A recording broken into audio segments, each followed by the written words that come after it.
Welcome to the Daily Word Verse by Verse. Grab your Bibles and follow along as we study the book of Romans. Keep in mind, I am using the Holman Christian Standard Bible. So if you're using a different translation, the read is different, but the message is the same. Also, keep in mind that these daily word studies are uploaded to my YouTube channel, BP The Bible Perspective. That's BP The Bible Perspective. So go there and like, share, and subscribe to the channel. If you want to add a comment or a question, do so in the comment section.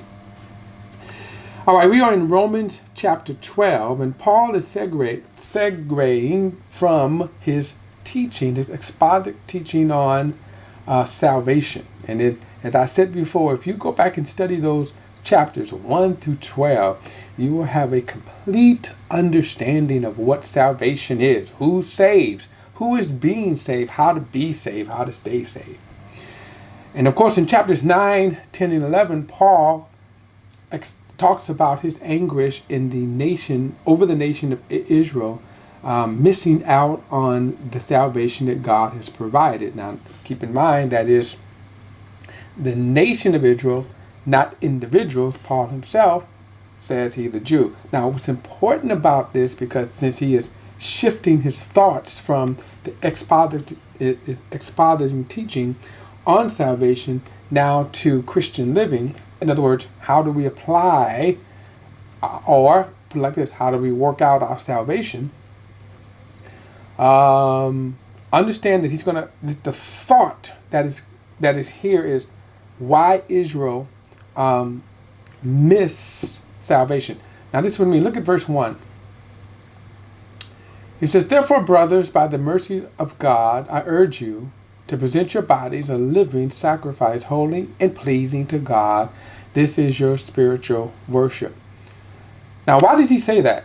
Now, remember, he's just spent 3 chapters talking about why Israel missed the salvation, is missing the salvation. And the reason why they're missing is because they are going about seeking to establish a righteousness that is based upon the law.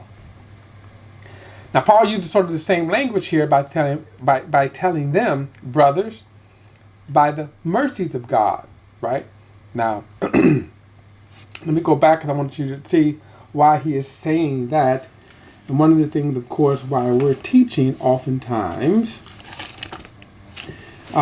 we forget as we teach and we stop at chapters. Remember, if you were reading the letter, Paul had handed you this letter, or if one of the brothers back in the early church had just come from Paul saying, "Hey, I have a message from Paul," you would have saw a letter. And so you would have read the letter in its narrative form without verses and chapters. So again, verses and chapters, we have a bad habit of breaking up the flow of thought. Another thing is, of course, because of chapters and verses, many of us, we concoct, wrong word, concoct, but we assemble, we construct theologies, right? We prepare messages, sermons, and so it's easy to go to this verse. And many people do just that, right? They start at chapter 12, and they'll take these sets of verses right here, and which is okay if it's a message that edifies and exhorts, that's fine. One of the problems with that is if we're not studying the entire letter, the entire books, the entire writings, why did Paul say that? Now think about that. Why did Paul say that? Why is Paul using the language, "Therefore, brothers, by the mercies of God"? Right? So this is to connect what he has already said. So back in chapter 11, you remember, and in verse 30 he says, let me go back. I'm going to go back to verse 25. "So that you will not be conceited, brothers, I do not want you to be unaware of this mystery. A partial hardening has come to Israel until the full number of the Gentiles has come in.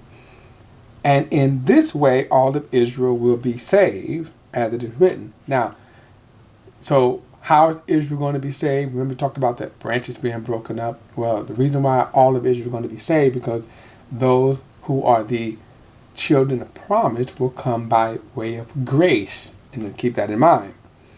So he says, the liberator will come from Zion. And he will turn away godlessness from Jacob. And this will be my covenant with them. I will take away their sins. Regarding the gospel, they are enemies for your advantage.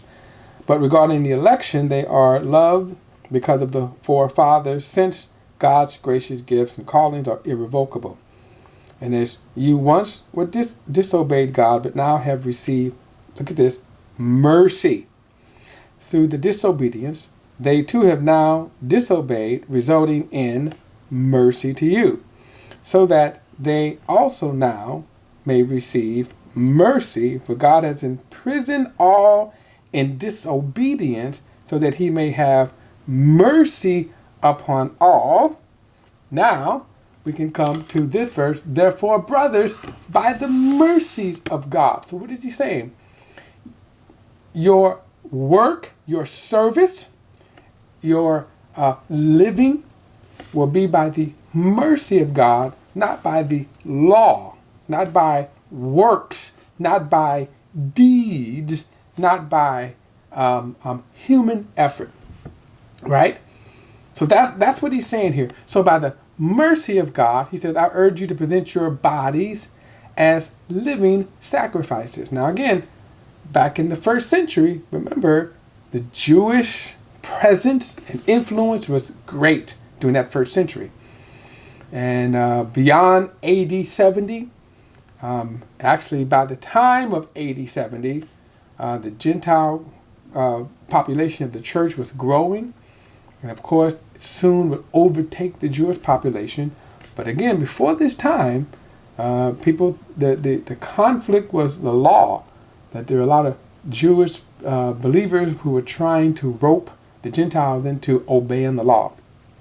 So when Paul says here, I urge you to present your bodies as a living sacrifice, not ones that are offering the sacrifices of the Old Testament, not offering works or whatever. So he says, I urge you to present your bodies as living sacrifices, holy and pleasing to God. This is your spiritual worship. So this is how you do that.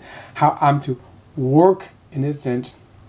Now I'm to offer my body. Now remember in chapter 6, Paul said the same things. Don't yield your members as instruments of unrighteousness, but yield your members as instruments of righteousness. Now Paul says here, present your bodies as living sacrifices. Now we'll get into what specific sacrifices that he means further down in the chapter.